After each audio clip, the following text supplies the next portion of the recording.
Well, we want to turn to an issue that's very important. It's about veterans and suicide. You know, suicide rates have been historically high among young veterans, older veterans as well.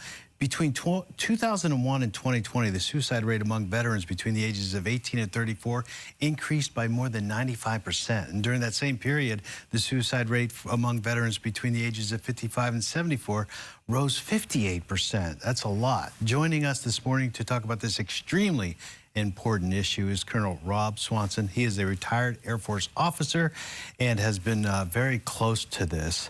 But he did something that a lot of veterans don't do. He sought help.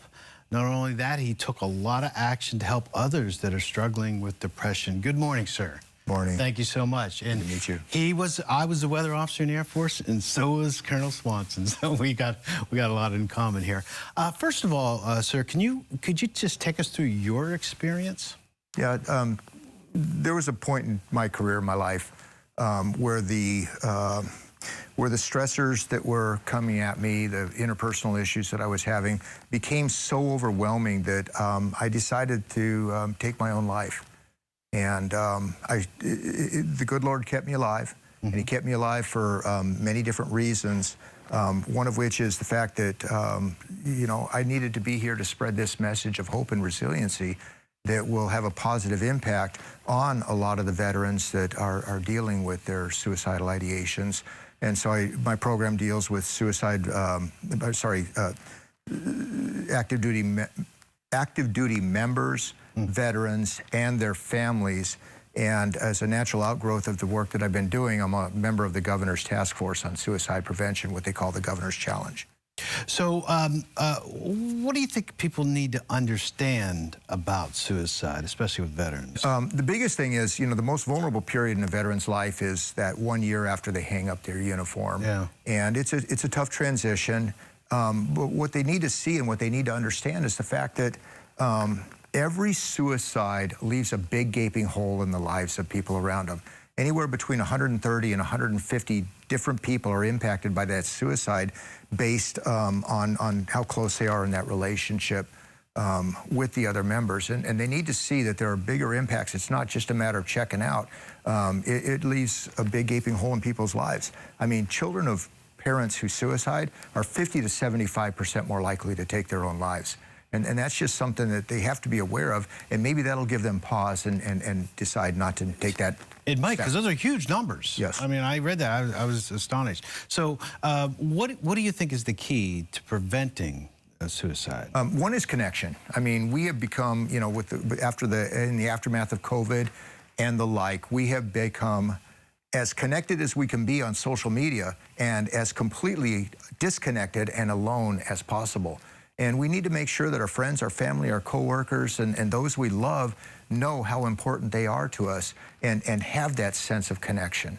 I think it's extremely important to see someone like you, a colonel, and I'll tell you, you know, I was in the Army, I was in the Air Force, and when you're in active duty, there's a stigma to going and seeking mental health. You know, there's something wrong with you, but that should never be the case. And to see someone like you stand up and say, I think that's huge for anybody that was under you or anybody out there, anyone in the forces. I think it's fantastic that you did that, and you're making your story available to everybody else, yes, so they can see that they're not alone with something like this. You were talking about transition. It's a shock, and they do. I think the services do really well transitioning you, try to get you to be a civilian, but it's a completely different world. You bet. They do the best they can. And I appreciate the fact that, you know, you called me out on being a colonel, because as we go up through the ranks, we think that the higher ranking officers have it all together.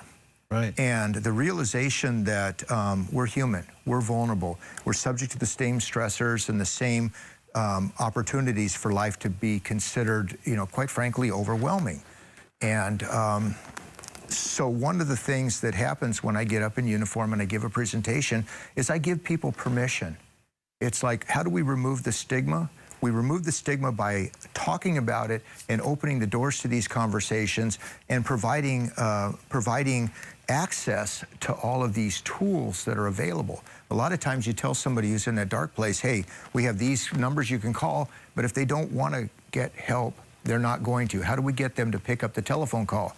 And I guarantee if a leader in a unit were to say, hey guys, I'm heading over to mental health, I'm gonna go do some marital counseling, all of a sudden people look up and go, wow, they now have permission to go seek help, realizing that we're all human and we all put our pants on the same way. Speaking of access, what can they do if a veteran is struggling?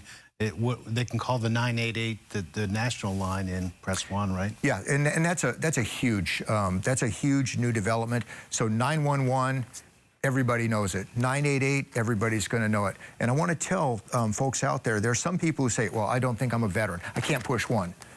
You can. If you wore a uniform in the service of your nation, it doesn't matter if you went downrange. It doesn't matter if you've done other things that you qualify you to be a veteran.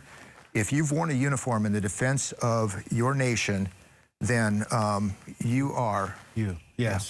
And it's not just post-traumatic stress. It's being away from home. It's being lonely. It could be a number. It could be anything for anyone. Thank you, sir. You bet. We really appreciate you coming by and sharing this message with us. Appreciate it.